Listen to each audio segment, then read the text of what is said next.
Screen दिसते सर्वांना? हो सर. ओके, ठीक आहे. तर आपण साहित्यशास्त्राच्या संदर्भात किंवा काव्यशास्त्राच्या संदर्भात या ठिकाणी काही व्याख्या आणि त्याचे अर्थ समजून घेतले होते. आजच्या तासिकेमध्ये सुद्धा राहिलेल्या ज्या काही व्याख्या आहेत आणि त्याच्या पुढचा जो घटक आहे विशेषतः लक्षणाच्या संदर्भात, तोही आपण या ठिकाणी पाहणार आहोत. पहा, इथं जगन्नाथ पंडित काव्य किंवा साहित्याची व्याख्या करत असताना रमणीयार्थ प्रतिपादक शब्द काव्य म्हणजे त्या ठिकाणी रमणीय अर्थाचे प्रतिपादन करणारे शब्द म्हणजेच काव्य होय, अशा पद्धतीची व्याख्या या ठिकाणी करताना दिसतो. जगन्नाथाने इसवी सन 1620 ते 1650 या कालावधीत लिहिलेला जो रसगंगाधर ग्रंथ आहे, हा ग्रंथ लक्षात ठेवा. या ग्रंथात वरील काव्य लक्षण सांगितले. त्याच्या अगोदर भामा असतील दंडी, त्याच्यानंतर रुद्रट यांच्याप्रमाणे जगन्नाथाने शब्द हे महत्त्वाचे मानले आहेत. कुणी कुणी शब्द महत्त्वाचे मानलाय काव्यशास्त्राची व्याख्या करत असताना किंवा साहित्याच्या संदर्भात, साहित्य विचाराचा किंवा काव्य विचाराच्या संदर्भात शब्द कोणी महत्त्वाचा मानलाय अशा पद्धतीनं जर प्रश्न आला तर लक्षात ठेवा. तर याच्यामध्ये तुम्हाला भामा असतील, दंडे असतील किंवा रुद्रट यांच्याप्रमाणे जगन्नाथानं सुद्धा शब्द त्या ठिकाणी महत्त्वाचे मानलेले आपल्याला सांगता येतात. म्हणजे शब्द कसे असावेत तर ते रमणीय असावे. आणि मग रमणीयता म्हणजे त्या ठिकाणी अलौकिक आनंद अशा पद्धतीचा हा अर्थ निर्माण करणाऱ्या ज्ञानाचा म्हणजेच विशिष्ट भावनेचा आविष्कार त्या ठिकाणी होय. आणि मग असा आविष्कार अर्थातून स्पष्टपणे जाणवतो. तो ध्वनी तो होतो आणि तो शब्दातूनच व्यक्त होतो. इथे शब्दाला प्राधान्य दिले आहे. आणि मग आपण कित्येकदा काव्य वाचले पण अर्थ कळला नाही असे म्हणतो. यावरून शब्द वाचले असाच काव्याचा अर्थ निघतो, असे जगन्नाथाचं मत त्या ठिकाणी आपल्याला लक्षात घ्यावं लागतं. आणि मग काव्य म्हणजे शब्द अशी त्याची धारणा आहे.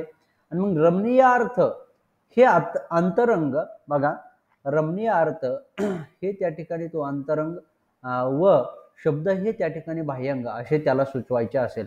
मग जगन्नाथाने रमणीयता रसाने येते आणि मग ध्वनीत अर्थाने हे स्पष्ट केले नाही. मात्र सूरहृदयाच्या ठिकाणी अलौकिक अशा आनंदाची निर्मिती त्या ठिकाणी असणाऱ्या किंवा करणाऱ्या भावनात्मक अनुभूतीचा आविष्कार त्या शब्दातून व्यक्त होतो. ते शब्द म्हणजे काव्य होय, असे जगन्नाथाला या ठिकाणी स्पष्ट करायचे आहे हे आपल्या लक्षात येतं. बघा, याच्यानंतर मात्र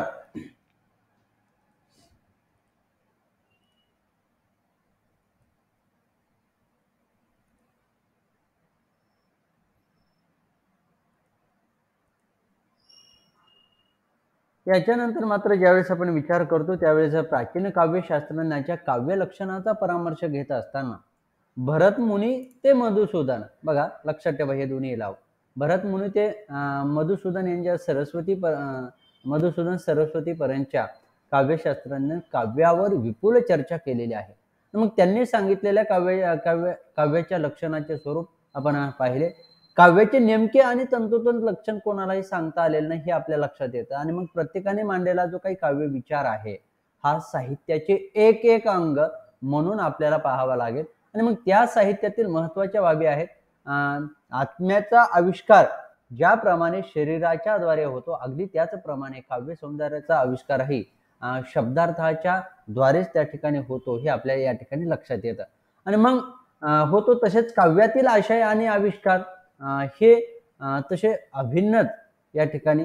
आणि मग कवीच्या प्रतिभा स्पर्शाने सर्व काव्यांगाचे एकात्मक रसायन होऊन काव्याचा आविष्कार त्या ठिकाणी होत असतो. आणि मग एखाद्या व्यक्तीच्या मुखावरील मधुर हास्य आणि ते हास्य प्रकट करणारी त्या ओठांची रमणीय हालचाल या दोन्ही गोष्टी कशा भिन्न कशा करता येतील हा प्रश्नच आहे.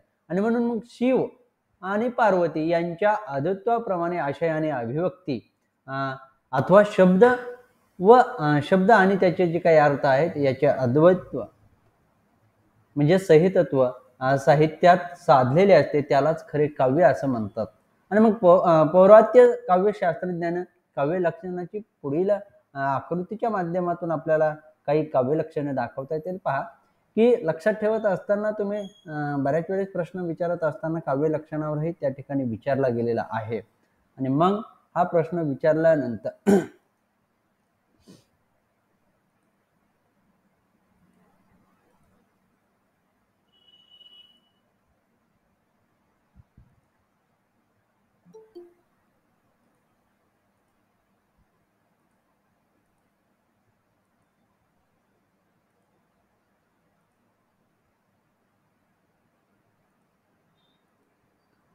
याच्यामध्ये पौरात्य काव्य लक्षण याच्यामध्ये भाम, दंडी, रुद्र, त्यानंतर जगन्नाथ यांनी शब्द आणि अर्थ याला महत्व दिले, म्हणजे शब्दार्थ त्या ठिकाणी महत्वाचे मानलेले आपल्याला सांगता येतात. त्यानंतर वामनानं अलंकार प्लस सौंदर्य आणि रीती याचा विचार त्या ठिकाणी केलेला आहे काव्य लक्षणामध्ये. कुंतकानं वक्रोक्ती विचार, मम्मटानं अतिशोक्तीच्या माध्यमातून तो विचार मांडलेला आहे. क्षेमेंद्रानं औचित्य विचार त्या ठिकाणी व्यक्त केलेला. आनंदवर्धनानं ध्वनी विचार, विश्वनाथानं रसभावना या पद्धतीतून काव्य लक्षणे सांगण्याचा प्रयत्न केला आहे. परंतु लक्षात ठेवा की शब्द आणि अर्थ कोणी महत्वाचे मानले आहे त्याच्यावर ज्या पद्धतीने आपण पाहिलं अगदी त्याच पद्धतीने इथं भामा असतील, दंडी असतील, जगन्नाथ असतील किंवा रुद्रट असतील यांनी शब्द आणि अर्थाला किंवा शब्दार्थ महत्वाचे मानलेले किंवा ज्यावेळेस आपण काव्यालंकाराचा विचार करतो किंवा साहित्यशास्त्राचा विचार करतो त्यावेळेस या भामा, रुद्रट, दंडी, जगन्नाथ यांनी शब्द आणि अर्थ हे महत्वाचे मानलेले त्या ठिकाणी सांगता येतात. याच्यानंतर एकंदरीत पौरात्य काव्य लक्षणाचे अध्ययन केल्यास त्यांनी सांगितलेली काव्य लक्षणे म्हणजेच खरे काव्य अशी त्यांची समजूत होती. इथे ज्या पद्धतीनं त्या हत्तीच्या माध्यमातून एक गोष्ट सांगितली जाते की आंधळे, 7 आंधळे आणि मग हत्तीची कथा इथं सांगत बसत नाही. फक्त तुम्हाला सांगतो की त्या पद्धतीनं की एखादा घटक काव्यशास्त्राच्या संदर्भात ज्यावेळेस अभ्यास करत असताना त्या अभ्यासकाला एक घटक घेऊन त्या पद्धतीनं ते काव्यशास्त्र अशा पद्धतीने त्याची व्याख्या करण्याचा त्यांनी प्रयत्न केलेला आहे. आणि म्हणून मग इथं काय आहे तर तद्वतच काय आहे की शब्दार्थ असतील, अलंकार असतील, वक्रोक्ती, अतिशोक्ती, रीती, औचित्य, ध्वनी, रस मिळून या ठिकाणी काव्य बनतं. म्हणजे हत्ती मुळात कसा आहे त्या आंधळ्याला विचारलं तर तो सांगन की केवळ हत्ती हा सुपासारखा आहे, कुणी म्हणेन हत्ती हा त्या जमिनीसारखा आहे, कुणी म्हणे सोंड हातातला लिंबूसळासारखा. परंतु हे सर्व पार्ट मिळून त्या ठिकाणी हत्ती होतो. अगदी त्याच पद्धतीनं इथं काव्याची जी काही लक्षणे सांगितली आहेत याच्यामध्ये वेगवेगळ्या लक्षणाच्या माध्यमातून त्यांना काव्याचा विचार केला असला तरी हे सर्व लक्षणं मिळून या ठिकाणी काव्य बनतं हे लक्षात येतं. मग या सर्व अंगाने अथवा सर्व लक्षणांनी मिळून साहित्य आकाराला येते. पौरात्य काव्य लक्षणांच्या आधारे काव्याची अथवा साहित्याची व्याख्या आपल्याला या ठिकाणी करता येते. आणि मग ही व्याख्या वक्रोक्ती, औचित्य आणि अतिशोक्तीच्या द्वारे अलंकारयुक्त ध्वनीपूर्ण रीतीने रमणीय असे रसभाव प्रकट करणाऱ्या शब्दार्थांना त्या ठिकाणी साहित्य म्हणावे अशी एक व्याख्या या ठिकाणी सांगता येते.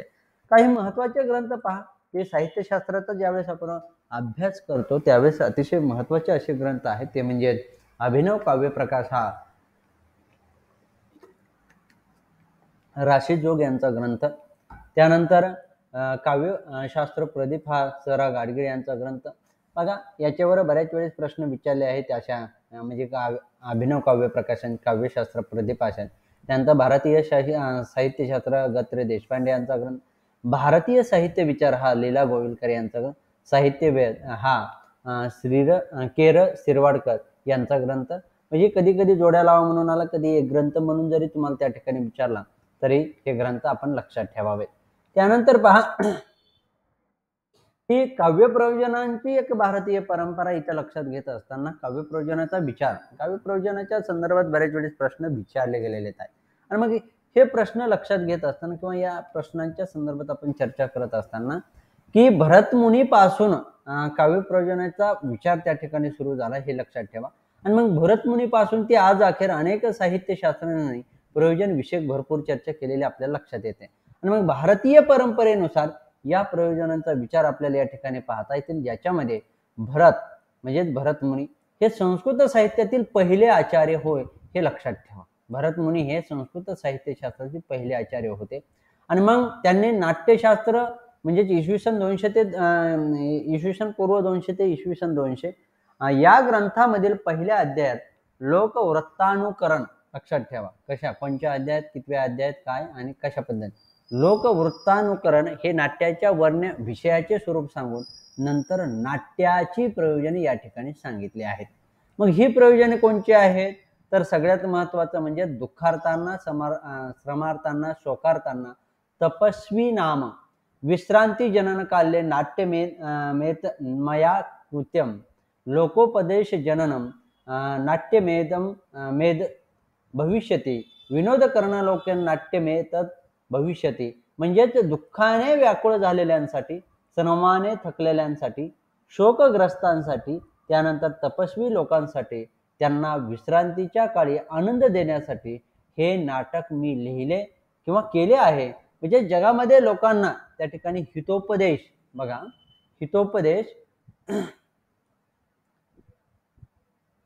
हितोपदेश करण्यासाठी, लोकांचे मनोरंजन करण्यासाठी या नाटकाचा उपयोग होईल. आणि मग या श्लोकामध्ये भरताने हितोपदेश म्हणजे दुःखार्थाचे शांतवन, विरंगुळा इत्यादी प्रयोजनाचा उल्लेख केलेला आपल्याला सांगता येतो. मग त्यांच्या काळात नाटकात व काव्यात भिन्नता नव्हती. मग त्यामुळे भरत मुनींनी सांगितलेले नाट्य प्रयोजन ही काव्य प्रयोजनेच मानली जातात. मग नाट्याचार्य भरत मुनींनी 2000 वर्षापूर्वी सांगितलेली ही प्रयोजने आधुनिक काळातील रिलॅक्शन, इडिफिकेशन आणि रिलीज या प्रयोजनाशी साधर्म्य सांगणारे सांगता येतात. कधी प्रश्न विचारत असताना भरत मुनी सांगितलेली प्रयोजने आधुनिक काळातील कोणत्या प्रयोजनाशी साधर्म्य सांगणारे आहेत तर त्यावेळेस आपल्याला रिलॅक्शन, इडिफिकेशन आणि रिलीज या प्रयोजनाशी साधर्म्य सांगणारे आहेत हे लक्षात घ्यावं लागेल. मग यावरून असं दिसतं की काव्याच्या प्रयोजनाविषयी प्राचीन काळातील विचार हा आधुनिक काळातील विचार व आधुनिक काळातील विचार यामध्ये मूलभूत फरक झालेला नाही. आणि मग याच्यानंतर ज्यावेळेस आपण भामाचा विचार करतो, भामानं आपल्या काव्य प्रयोजनाचा विचार करत असताना किंवा मांडत असताना भरत मुनीच्या नंतर काव्यशास्त्राचा अभ्यास हा 7व्या शतकातील भामानाने केला आहे. आणि मग भामाने आपल्या काव्यालंकार या ग्रंथात इसवी सन 600 ते 700 हा कालखंड आहे त्या ग्रंथात. मग या ग्रंथात खाली प्रयोजन सांगितले, म्हणजेच धर्मार्थ काम मोक्षेषु वैचक्षणे कलासूच प्रीती करोती कीर्तीच साधू काव्य निबंधनम. म्हणजे चांगल्या काव्य निर्मितीमुळे लक्षात ठेवत असताना बऱ्याच वेळेस प्रश्न अशा पद्धतीचे विचारले आहेत की भामानं खालीलपैकी कोणते त्या ठिकाणी प्रयोजने सांगितले आहेत.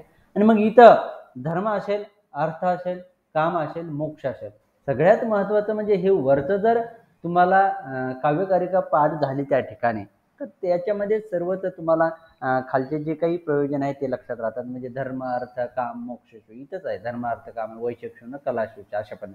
आणि मग सला ही जी काही 4 पुरुषार्थाची प्राप्ती होते आणि सर्व कलामध्ये त्या ठिकाणी चिकित्सकपणे रस घेता येतो. म्हणजे आनंद व कीर्ती मिळते. या श्लोकात त्याने पुरुषार्थ प्राप्ती, बघा लक्षात ठेवा, पुरुषार्थ प्राप्ती 64 कलामध्ये निपुणता, तसेच त्यानंतर निपुणता, प्रीती म्हणजेच आनंद आणि यश म्हणजे कीर्ती अशा पद्धतीने प्राप्त होती असे सांगितले. मग त्यानंतर मात्र वामन काव्याची प्रयोजने सांगत असताना भामानंतर म्हणजे भामानं 7व्या शतकात, त्यानंतर 8व्या शतकातील भामानंतर 8व्या शतकातील वामनाने आपल्या काव्यालंकार सूत्रवृत्ती ग्रंथ लक्षात ठेवा, कारण ग्रंथ त्याच्यानंतर आता व्याख्या, त्याच्यानंतर आज आपण जे प्रयोजने पाहते त्याच्यावर प्रश्न असतो तुम्हाला परीक्षेमध्ये. मग काव्यालंकार सूत्रवृत्ती या ग्रंथात प्रीती व कीर्ती ही 2 प्रयोजने त्या ठिकाणी सांगितली आहेत. आता बऱ्याच वेळेस प्रश्न विचारत असताना इथं सुद्धा वरील पहा, इथं सुद्धा प्रीती आलेला आहे. म्हणजे मागे एकदा प्रश्न अशा पद्धतीचा होता की प्रीती हे काव्य प्रयोजन खालीलपैकी कोणत्या अभ्यासकांनी सांगितलेले आहे अशा पद्धतीचा प्रश्न. मग हे बाजूला काढायचे की प्रीती त्या ठिकाणी कोणी सांगितलं. अगदी त्याच पद्धतीने ज्या पद्धतीने आपण भरत मुनी पाहिलं आणि मग भरत मुनीने सांगत असताना इथं आपल्या लक्षात येतं की धर्म अर्थ या पद्धतीने इथं पुन्हा भामानं धर्म अर्थ काम मोक्ष या 4ही पुरुषार्थी प्राप्ती होते अशा पद्धतीने भामानं सांगितलं. अगदी इथं सुद्धा रुद्रटाने काव्यालंकार इसवी सन 850 मधला हा ग्रंथ, या ग्रंथात चतुर्वर्ग प्राप्ती म्हणजे धर्म, अर्थ, काम आणि मोक्ष. म्हणजे रुद्रटानंतर अगोदर त्याच्या अगोदर कोणी सांगला भामान सुद्धा धर्म अर्थ काम मोक्षच्या प्राप्ती होत्या अनेक कालामध्ये, म्हणजे धर्मार्थ काम मोक्षेशु अशा पद्धतीने अगदी त्याच पद्धतीने इथं सुद्धा ही प्रयोजने सांगितलेले आपल्याला लक्षात येतात.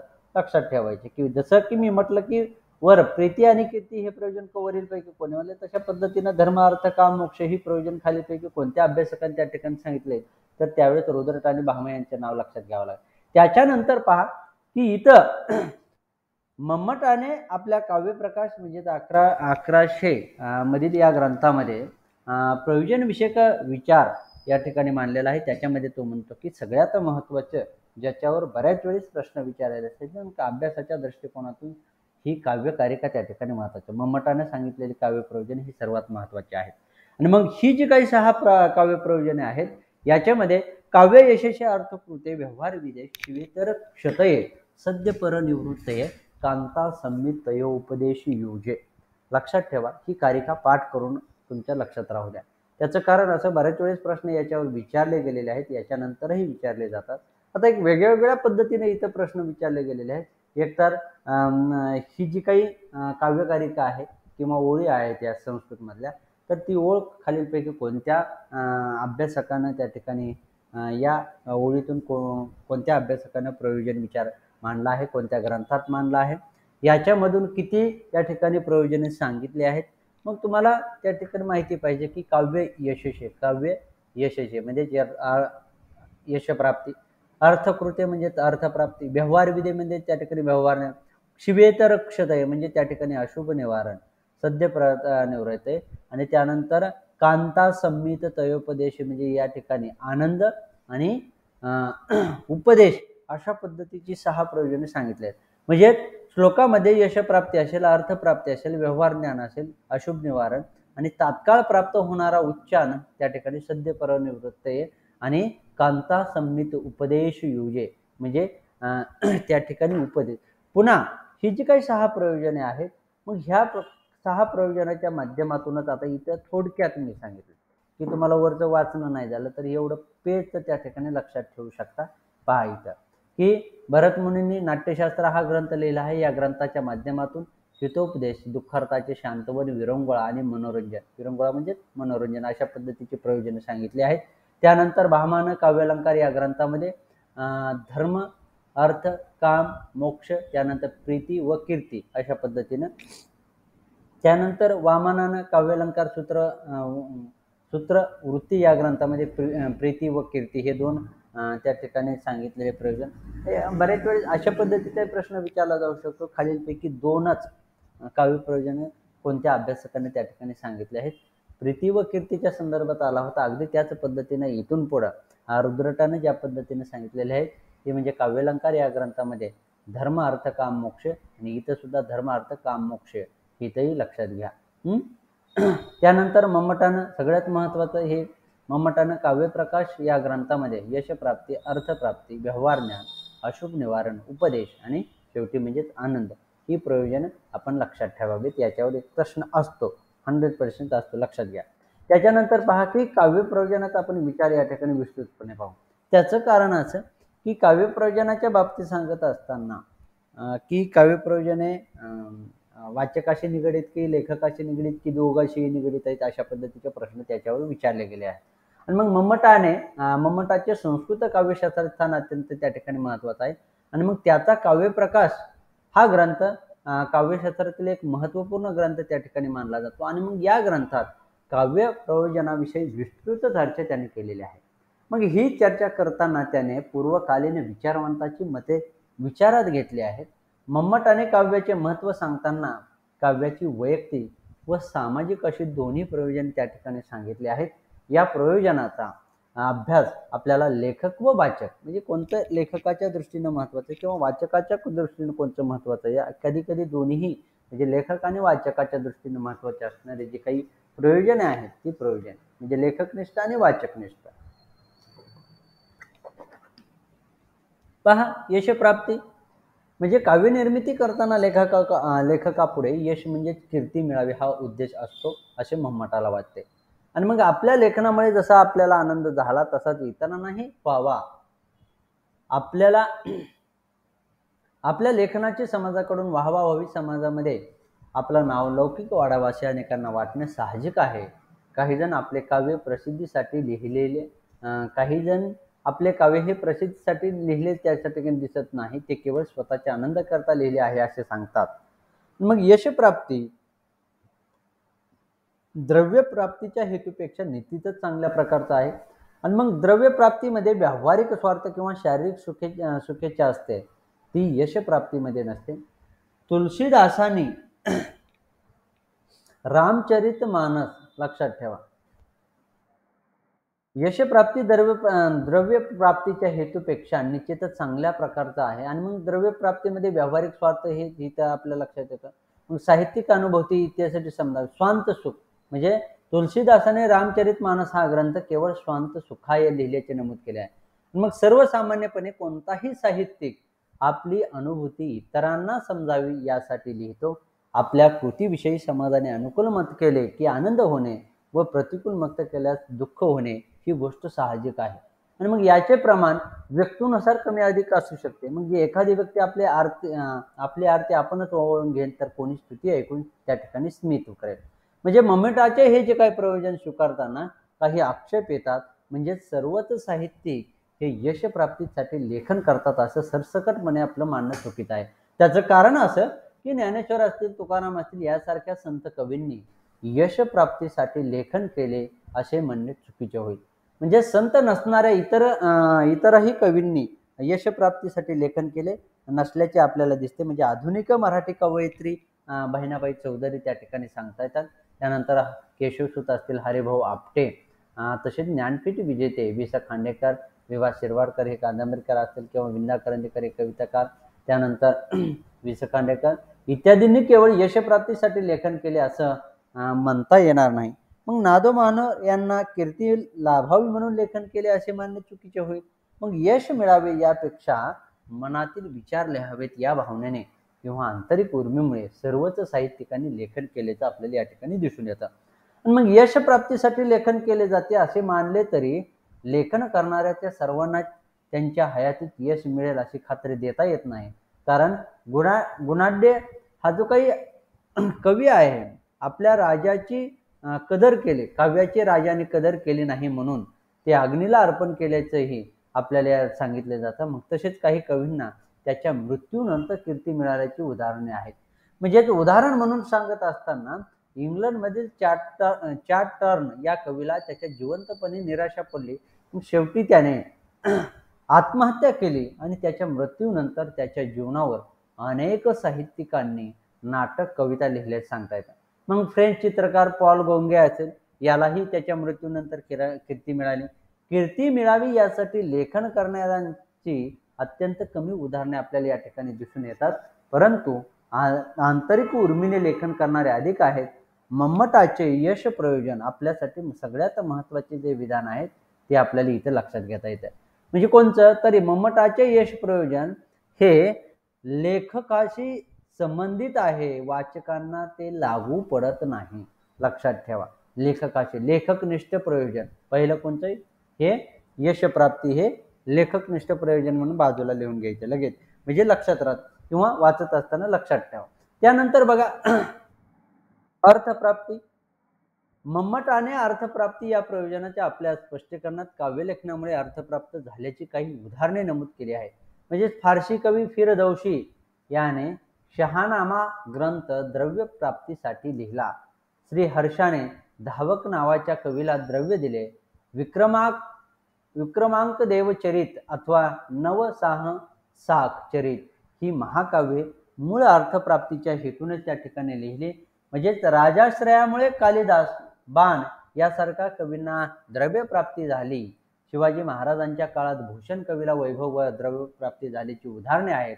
म्हणजेच मम्मटाचे अर्थप्राप्ती हे प्रयोजन आजच्या काळात हास्यास्पद आहे.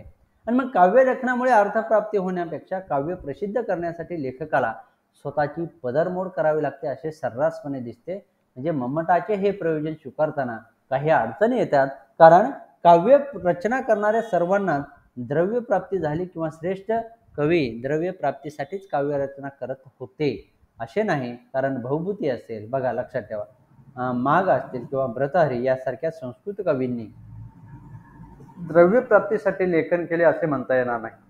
तसेच ज्ञानेश्वरादी संत कवींनी सुद्धा द्रव्य प्राप्तीसाठी लेखन केले नाही. जुन्या काळात अनेक कवी कलावंत जन्मभर दारिद्र्यात झगडत होते, अशी एक अनेक उदाहरणे आहेत. मग रुक्मिणी सोयीवर लिहिणारे नरेंद्राने मग तर द्रव्य घेऊन काव्य विकल्यास कवी कुळाला कलंक लागेल असे कृष्णदेवरायाला सांगून, लक्षात ठेवा हे दोन्ही नाव रुक्मिणी स्वयंवर नरेंद्र आणि कृष्णदेवराय सांगून द्रव्य प्राप्ती नाकारली व राजत्याग केला. अगदी त्याच पद्धतीने विंदा करंदीकरांनी तर जनस्थान पुरस्काराची 1 लाखाची रक्कम ही सामाजिक संस्थेला त्या ठिकाणी दान केली. तर प्रसिद्ध कन्नड लेखिका आणि सामाजिक कार्यकर्ता सुधा मूर्ती यांनीही त्यांना मिळालेला फाय फाउंडेशनचा पुरस्कार, म्हणजे हे फाउंडेशन पुरस्कारही लक्षात ठेवा.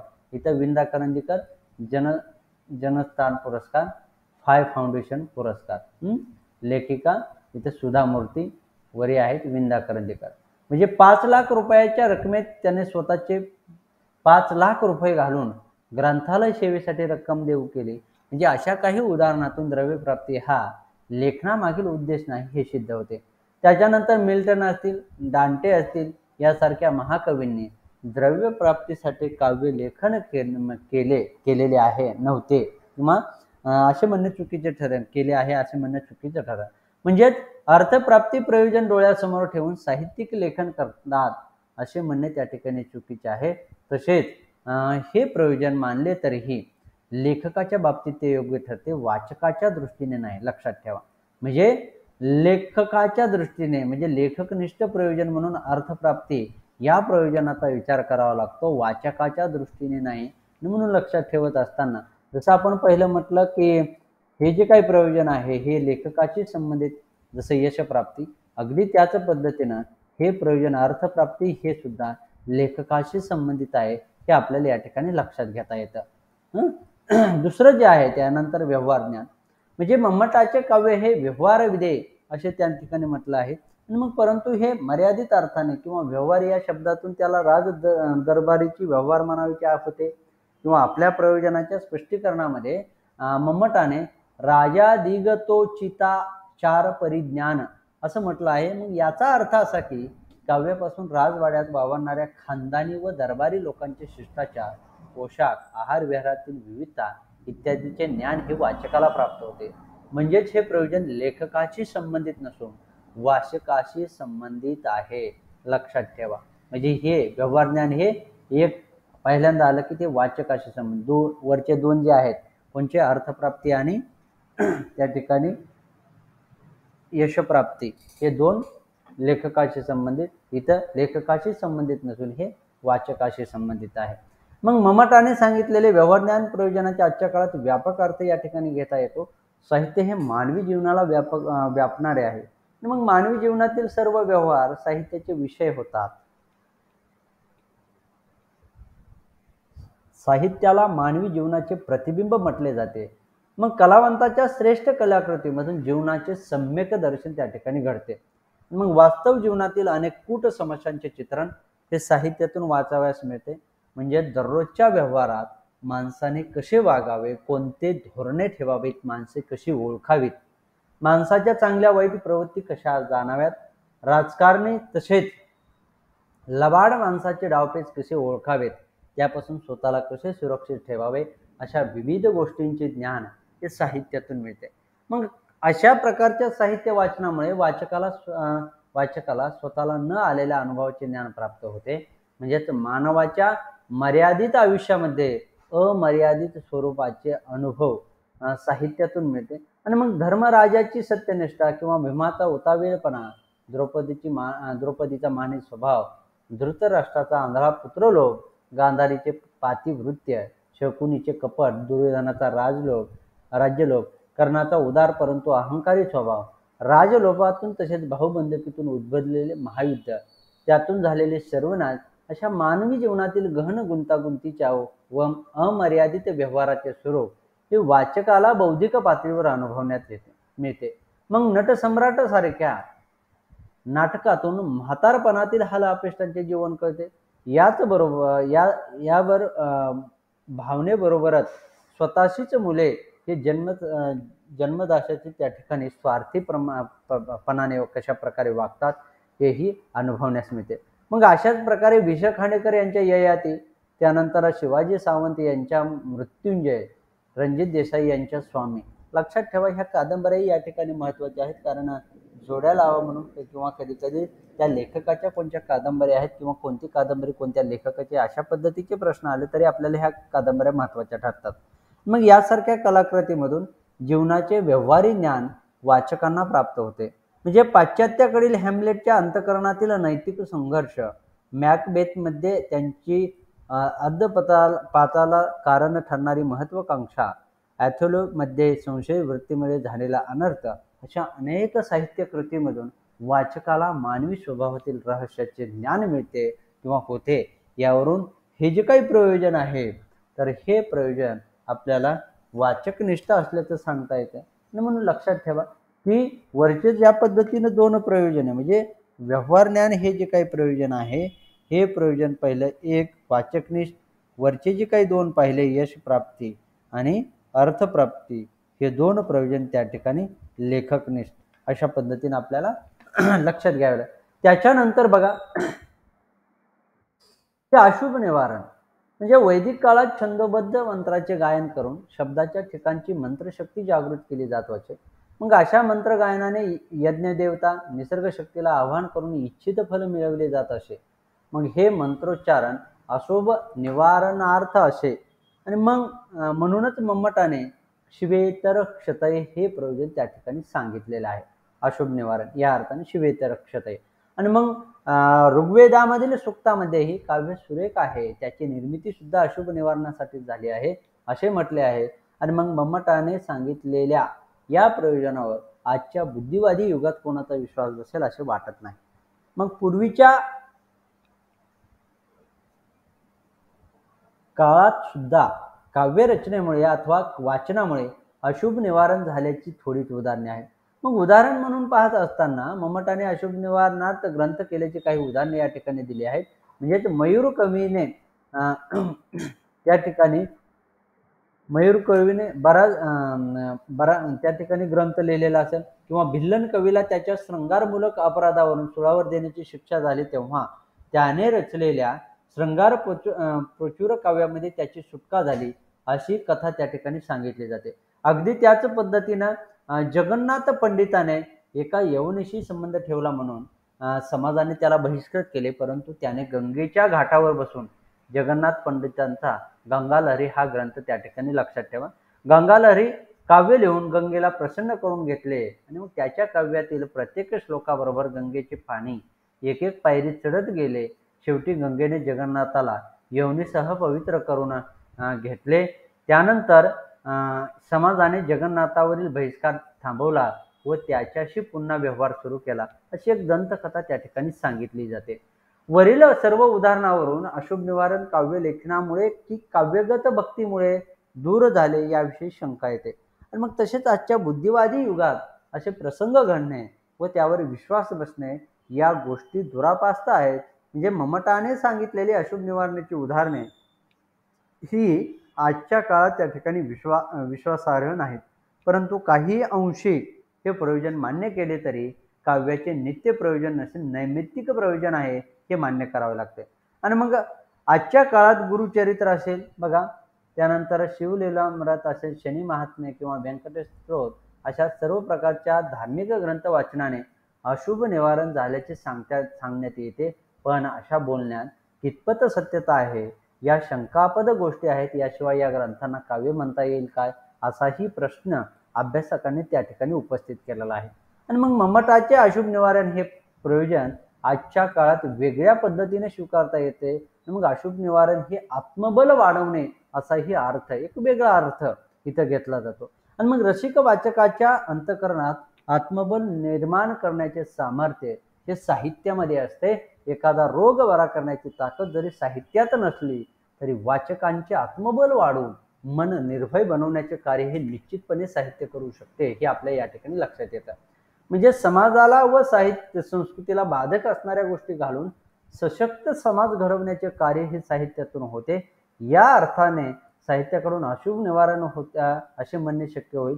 उदाहरणार्थ शारदा सारख्या नाटकातून बालविवाहाची दुष्ट प्रथा बंद होण्यास मदत झाली. अगदी त्याच पद्धतीनं एकच प्याला नाटकाद्वारे व्यसनाधीनतेमुळे होणारे संकट टळू शकते.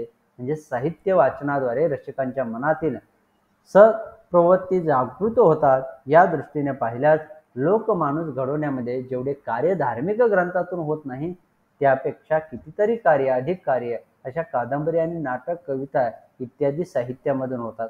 मग अशुभ निवारण हे जे काही आहे हे प्रयोजन त्या ठिकाणी आजच्या काळामध्ये महाग पडलेलं हे आपल्याला या ठिकाणी लक्षात घेता येतं. परंतु याचा एक दुसरा अर्थ लक्षात घेण्यासाठी आपल्याला आत्मबल हा अर्थ घ्यावा लागतो. त्याच्यानंतर पहा उपदेश. मम्मटानं सांगितलेले हे पाचवे प्रयोजन आहे. मग अत्यंत रोचकपणे सांगितले असून त्यामधून त्याची रसिक वृत्ती दिसते. म्हणजे मम्मटाप्रमाणेच नाट्यशास्त्रकार भरतमुनी यांनीही आपल्या नाट्यशास्त्र ग्रंथामध्ये हितोपदेश जनन व लोकोपदेश जनन असे नाट्य प्रयोजन सांगितले आहे. मग उपदेश हा वृक्ष व बोधवादाच्या तसेच प्रचारात्मक स्वरूपाचा असू नये.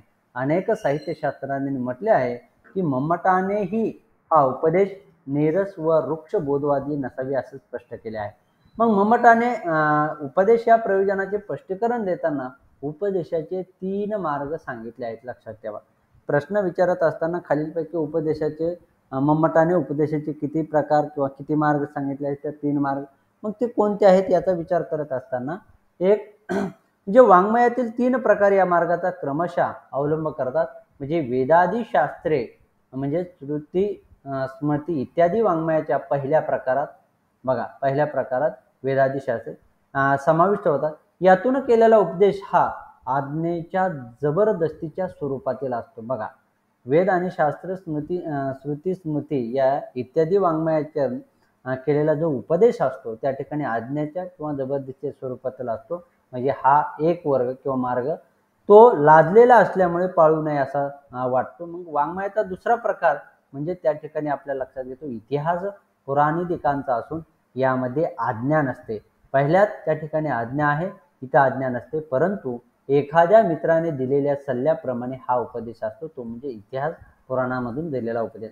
आणि मग या उपदेशामध्ये जशी रोचकता नसते तशी जबरदस्तीही नसते. इथं मात्र पहिल्यात आपण पाहिलं की तिथं जबरदस्ती असते, तिथं लादलेला तो लादलेला असल्यामुळे पाळू नये असा वाटतो. म्हणजे इथं लादला जातो, जबरदस्ती असते एकमध्ये, दुसऱ्यामध्ये जबरदस्ती नसते. मित्रांनी दिलेल्या सल्ल्याप्रमाणे तो उपदेश असतो, त्यामुळे तो परिणाम शून्य, लक्षात घ्या, परिणाम शून्य असतो. आणि मग उपदेशाचा तिसरा जो काही प्रकार आहे तो म्हणजे प्रिय पत्नीचा प्रेमळ उपदेश. म्हणजे प्रिय पत्नीने केलेला उपदेश त्या ठिकाणी म्हणजे कांता संहित उपदेश अशा पद्धतीने त्याला म्हटलं आहे. मग यामधील उपदेश अप्रत्यक्ष स्वरूपाचा असतो तरीही त्यामध्ये अपूर्व सामर्थ्य असते, अप्रत्यक्ष स्वरूपात असला तरी. म्हणजे जगामध्ये चाललेला व्यवहार वेगळा व मनोरंजक पद्धतीने यात मांडलेला असतो.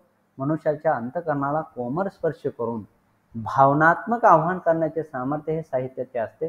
त्यामुळे कठोर अंतःकरणाच्या माणसावरही त्याचा परिणाम होतो. म्हणजे उपदेशाच्या या प्रकाराची तुलना मम्मटाने पत्नीने केलेल्या उपदेशाची केलेली आहे. म्हणजे ते म्हणजे कांता संहित उपदेश.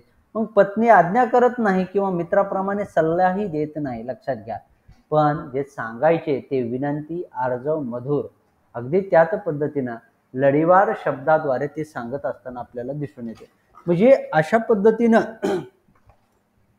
तुम्हाला तिथं उपदेशाचे किती मार्ग आहेत अशा पद्धतीनं प्रश्न आला तर लक्षात ठेवा की उपदेशाचे या ठिकाणी 3 मार्ग सांगितले जातात. त्यातील जो पहिला मार्ग आहे तो म्हणजे एक म्हणजे वेदादी शास्त्र इत्यादी वाङ्मयातून दिलेला तो उपदेश, जो उपदेश त्या ठिकाणी आज्ञा किंवा जबरदस्ती असते त्या उपदेशामध्ये. दुसरा म्हणजे इतिहास किंवा पुराणादिकातून केलेला, ज्याच्यामध्ये आज्ञा असते नसते, परंतु मित्रांनी दिलेला जो काही सल्ला असतो तो सल्ला त्या ठिकाणी असतो. त्यानंतर तिसरा जो आहे तो म्हणजे कांता संहित उपदेश, प्रेमळ पत्नीने केलेला जो काही आहे तो उपदेश या ठिकाणी आपल्याला लक्षात घेता येतो. आणि मग ज्यामुळे वडीलधाऱ्या माणसांनी अधिकारयुक्त वाणीने सांगू नये, जे पटत नाही ते पत्नीने प्रेमळ वाणीने सांगितल्यामुळे पटते असा उपदेश साहित्यातून होतो व तो परिणामकारकही असतो. अशा पद्धतीचं विधान या ठिकाणी आपल्याला मम्मट करत असताना दिसून येतात. म्हणजे जी काही प्रयोजने आहेत या प्रयोजनाच्या माध्यमातून विचार करत असताना मम्मटाच्या कांतासमेत उपदेशाचे मर्म विश्वनाथाने लक्षात ठेवा. साहित्य दर्पण म्हणजे 1300 ते 1350 मधलेल्या या ग्रंथात सांगितले आहे. या निमित्ताने त्याने शीतशर्करेचा दृष्टांत सांगितलेला आहे, लक्षात ठेवा. आणि मग वेदादी शास्त्रांचे अध्ययन फक्त परिणत बुद्धी असणाऱ्या लोकांकडून शक्य आहे, पण ज्याची बुद्धी सुकुमार आहे अशा लोकांना परमानंदाची प्राप्ती तसेच चारही पुरुषार्थाची प्राप्ती करून देण्याची ताकद काव्यामध्ये आहे. जो रोग कडू औषधाच्या सेवनाने नष्ट होतो अशी समजूत होती, तो रोग जर खडी साखरेने बरा होणार असेल तर कडू औषध का घ्यायचे, असे विश्वनाथ या ठिकाणी म्हणजे शीतशर्करेचा जो सिद्धांत आहे तो अशा पद्धतीने त्यानं सांगितलेलं लक्षात घेतात. यामधलं जे काही शेवटचं प्रयोजन आहे, 6वं प्रयोजन, ते म्हणजे आनंद किंवा आल्हाद. सगळ्यात महत्त्वाचं प्रयोजन म्हणजे काव्यापासून परनिवृत्ती म्हणजे आनंद, परनिवृत्ती या शब्दाचा प्राप्त होते म्हणजे उत्कट आनंद मिळतो, म्हणजे ब्रह्मानंद. अशा पद्धतीने त्याला एक वेगळी व्याख्या शब्दही त्या ठिकाणी योजलेला आहे. म्हणजे असं मम्मटाने त्या ठिकाणी म्हटलं आहे. मम्मटाने या प्रयोजनाला सकल प्रयोजन मौलीभूत, लक्षात ठेवा काय म्हटलंय ते, सकल प्रयोजन मौलीभूत म्हणजेच सर्वश्रेष्ठ प्रयोजन त्या ठिकाणी मानलं आहे. मग मम्मटाप्रमाणेच अनेक अभ्यासकांनी सुद्धा या प्रयोजनात सर्वश्रेष्ठ प्रयोजन म्हणजे कधी कधी प्रश्न विचारत असताना तुम्हाला खालीलपैकी सर्वश्रेष्ठ 6 प्रयोजनापैकी सर्वश्रेष्ठ प्रयोजन कोणते आहे असा प्रश्न आला तर ते म्हणजे आल्हाद किंवा आनंद हे प्रयोजन, त्याला परनिवृत्ती अशा पद्धतीनं संस्कृत भाषेमध्ये म्हटलं जातं. आणि मग कारण काव्यापासून लिहिणाऱ्याला तसेच वाचणाऱ्याला दोघांनाही आनंद मिळतो, म्हणजे वाचक आणि लेखक निष्ठा हे दोघ्याही दृष्टीनं महत्त्वाचं असलेलं आपल्याला सांगता येतं. मग या आनंदाचे स्वरूप व्यवहारातील आनंदापेक्षा वेगळे आहे. काव्यातून मिळणारा आनंद स्थूल स्वरूपाचा, इंद्रियजन्य, शारीरिक सुखाच्या पातळीवरचा नसतो. हा आनंद बौद्धिक मानसिक स्वरूपाचा असतो आणि म्हणूनच तो श्रेष्ठ स्वरूपाचा असतो. या दृष्टीने त्याला शुद्ध किंवा निरागस अशी विशेषणेही दिलेली आपल्याला सांगता येतात. मग आनंद हे काव्य प्रयोजन नित्य स्वरूपाचे आहे, कारण आनंद होत नसेल तर ते लिहिले जाणार नाही, तसे वाचलेही जाणार नाही. म्हणजेच मम्मटाची इतर प्रयोजने एकांगी व एकपक्षीय स्वरूपाचे आहेत. ते लेखक किंवा वाचक यांच्यातील एकसाठीच उपयुक्त ठरणारे आहेत. तसेच ती नैमित्तिक किंवा प्रासंगिक स्वरूपाचे आहेत. आनंद हे प्रयोजन मात्र याला अपवाद असल्याचं आपल्याला सांगता येतं, कारण त्याचे स्वरूप नित्य नेहमी अशाच पद्धतीचं आहे. मग काव्यामुळे लेखकाला वाचकाला दोघांनाही आनंद प्राप्त होत असला तरी आनंदाचे स्वरूप भिन्न आहे. म्हणजे काव्यनिर्मितीतून कवीला मिळणारा आनंद आणि नवनिर्मितीचा तसेच आत्माविष्काराचा असतो. विश्वातील तसेच व्यवहारातील आजूबाजूला घडणाऱ्या अनेक गोष्टी हे साहित्यकाच्या मनात त्या ठिकाणी अस्वस्थता निर्माण करतात. मग या गोष्टीचे जे सकल चिंतन किंवा मनन करतो, मनातले हे जे काही चिंतन आहे किंवा विचार व्यक्त करण्याची जी स्फूर्ती त्याला होते आणि तो लेखनास प्रवृत्त होतो, यातून त्याला मानसिक समाधान व आनंद प्राप्त होतो. मग या आनंदाचे वर्णन त्याला शब्दात व्यक्त करता येत नाही. मग साहित्य निर्मितीतून प्राप्त होणारा हा आनंद अवर्णनीय असून तो आध्यात्मिक स्वरूपाचा असतो. हा आनंद कल्पनेने जाणवायचा असतो. व्यवहारातील इतर आनंदापेक्षा या आनंदाचे स्वरूप हे वेगळे असते.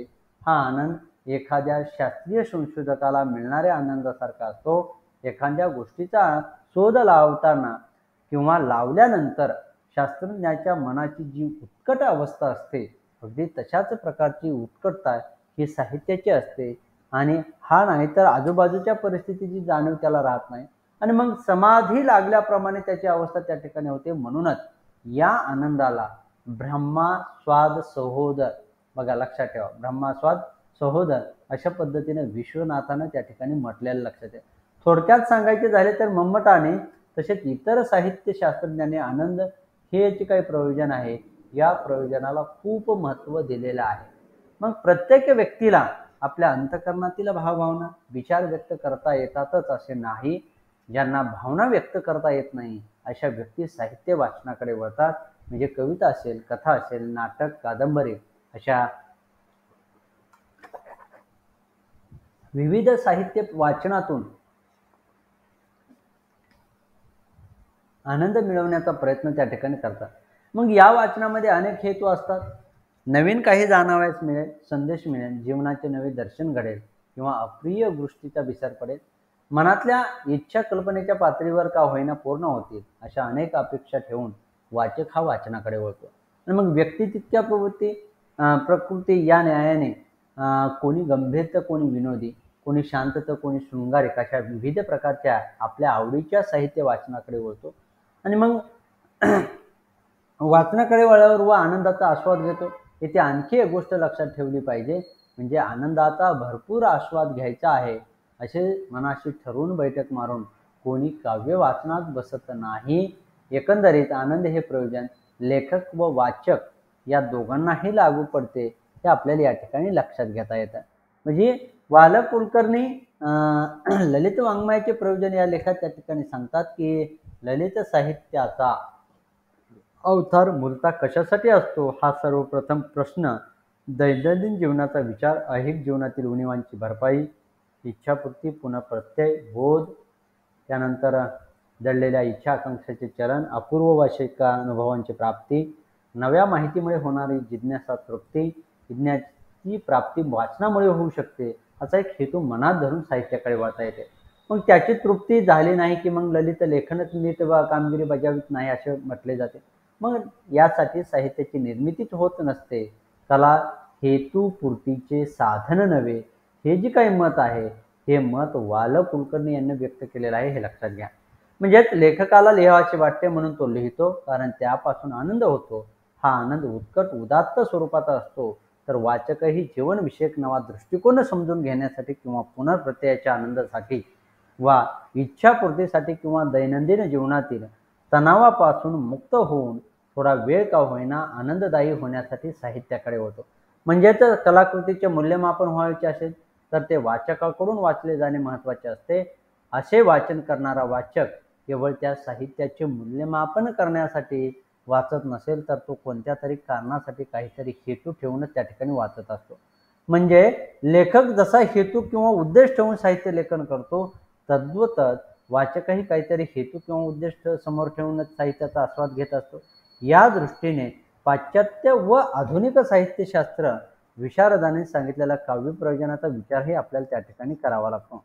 म्हणजे बघा की जशी भारतीय साहित्यकाराने किंवा काव्यशास्त्रकाराने काव्याची प्रयोजने सांगितली, अगदी त्याच पद्धतीने आधुनिक किंवा पाश्चात्य अभ्यासकांनाही साहित्याची प्रयोजन त्या ठिकाणी सांगितलेले लक्षात घेता येतं. म्हणजे इथलं जे पहिलं प्रयोजन आहे ते म्हणजे पलायनवाद, हे काहीशे अभावरूप असलेले प्रयोजन पाश्चात्याने सांगितलेले आहे. आणि मग याला इस्कॅपिझम म्हणजे पलायनवाद अशा पद्धतीने त्या ठिकाणी असे म्हणतात. म्हणजे मानवी जीवनामध्ये आपल्याला बहुतांशी दुःखच वाटायला येते. अर्थात सुख पाहता जवा पाळे असले तर दुःख हे पर्वता एवढे आहे, तेव्हा या दररोजच्या दुःखातून निष्ठावे असे मनुष्यात त्या ठिकाणी वाटणे स्वाभाविक आहे. आणि मग त्यामुळे जीवनात उपभोगायला मिळत नाही ते सुख जिथे असेल तिकडे आपला ओढा असणे स्वाभाविक आहे. तेव्हा दैनंदिन जीवनातील दुःखापासून निसटण्यास व काही निराळ्याच वातावरणात जाण्यास व स्वतःच विसरण्यास साहित्याचा उपयोग होतो, असे पाश्चात्य साहित्य विशारदाकाचे मत त्या ठिकाणी आहे. मग आपण दैनंदिन व्यापारातून त्याकडे येणाऱ्या ताणतणावातून व दुःखातून पळ काढून ते सुख प्राप्त करून घ्यावे, त्या साहित्याकडे वळतो, साहित्य वाचतो. जीवनातून पळ काढण्याचा याच वृत्तीला पलायनवाद असं म्हटलेलं आहे. आणि मग साहित्य वाचनाने आपली जी काही भूक भागवली जाते, या अर्थाने पलायनवाद हे एक महत्त्वाचे प्रयोजन मानले आहे. मग लेखकाच्या दृष्टीने हाच विचार करता येईल, म्हणजे लेखकाच्या दृष्टीने हे महत्त्वाचं प्रयोजन त्या ठिकाणी लक्षात घेता येईल. मग रोजच्या जीवनातून क्षणभर दूर जाऊन कल्पनासृष्टी उभवावी आणि प्रत्यक्ष जीवनापासून पळ काढून त्या कल्पित सृष्टीत धुंद व्हावे, हेही लेखकाचे साहित्य निर्मिती मागील प्रयोजन होऊ शकेल. खरे साहित्य हे जीवनापासून पळ काढायला जीवनापासून पळून जायला सहाय्य करते किंवा लेखक यासाठी साहित्य हे म्हणणे कितपत टिकणारे आहे याचा विचार करणे तितकेच आगेते. म्हणजे एकंदरीत वाचकाने लेखही दुःखाचा विसर पडण्यासाठी किंवा त्यातून निसटण्यासाठी साहित्याचा आधार घेतात. असे साहित्य अद्भुत रम्य अवास्तव अशा स्वरूपाचे असते. उदाहरणार्थ दोन प्रेमी जीवांचे मिलन व्यवहारात होणे कठीण, परंतु कथा कादंबरीतून कशा प्रकारे प्रेमपूर्तीची चित्रे पाहावयास मिळतात. मग जे प्रत्यक्षात साध्य होत नाही अशी फलश्रुती साहित्यातून पाहावयास मिळते. आणि मग खरे जीवन म्हणजे जीवन एक शोक संकुल नाटक असते असे व्यवहार सांगत असला तर काव्य नाटकात तो सुखांत झालेला पाहून थोडाफार का असेना तो माणूस आपले दुःख विसरतो. आणि मग या पलायनवादी वृत्तीमुळे ते रसिक अशा प्रकारच्या साहित्याचा स्वीकार करतो. भग्न मनस्क मानवाला क्षणभर का होईना उच्च दर्जाचे सुख देण्याचा कलावंत प्रयत्न करीत असतो. वाचकही काव्यानंदाचा आस्वाद घेत असताना लौकिक सुखदुःखापासून पूर्ण नसला तरी काही काळ का होईना मुक्त झालेला असतो. आणि मग प्रत्यक्ष जीवनामध्ये ज्या वासनांची तृप्ती होऊ शकत नाही त्याची परिपूर्ती ही काल्पनिक सृष्टीत करून घेण्याची कला हे अशा भग्न मनस्क माणसाचे उत्कृष्ट साधन आहे. मग वास्तव जीवनामध्ये माणसाला अनेक गोष्टी हव्याशा वाटतात, पण त्या दुर्मिळ असतात. कलाकृतीच्या वाचनाने तो त्याची भरपाई करतो. एका अर्थाने जीवनातील वास्तवापासून तो पळ काढतो. या वृत्तीलाच काव्याचे पलायनवाद हे प्रयोजन मानले जाते. पलायनवाद हे प्रयोजन प्राधान्याने वाचकनिष्ठ आहे हे लक्षात घ्या. ओके, याच्यानंतरचे जे काही आपले राहिलेले जे प्रयोजन आहेत, अजून 5-6 प्रयोजन पाश्चात्य अभ्यासकाने त्या ठिकाणी सांगितलेले, आपण याचाही विचार करावा लागेल. किंवा याच्यामध्ये लक्षात ठेवत असताना हे प्रयोजन वाचकनिष्ठ की लेखकनिष्ठ आहे, कशा पद्धतीनं कोणी सांगितलेलं आहे, कशा पद्धतीने त्याची उदाहरणं त्यामध्ये त्या दिलेली आहेत, याचा विचार करा अभ्यास करत असताना. राहिलेला भाग जो आहे तो आपण उद्याच्या तासिकेमध्ये त्या ठिकाणी घेऊ. चालेल? हो सर. सर परवाचं पीडीएफ नाही सेंड केलं. ओके, मी उद्या सकाळी करतो. ते आमचे ते ऑपरेटर बाहेर गावी गेलेले आहेत, उद्या येते मी सेंड करतो. हो हो चालेल. Okay okay.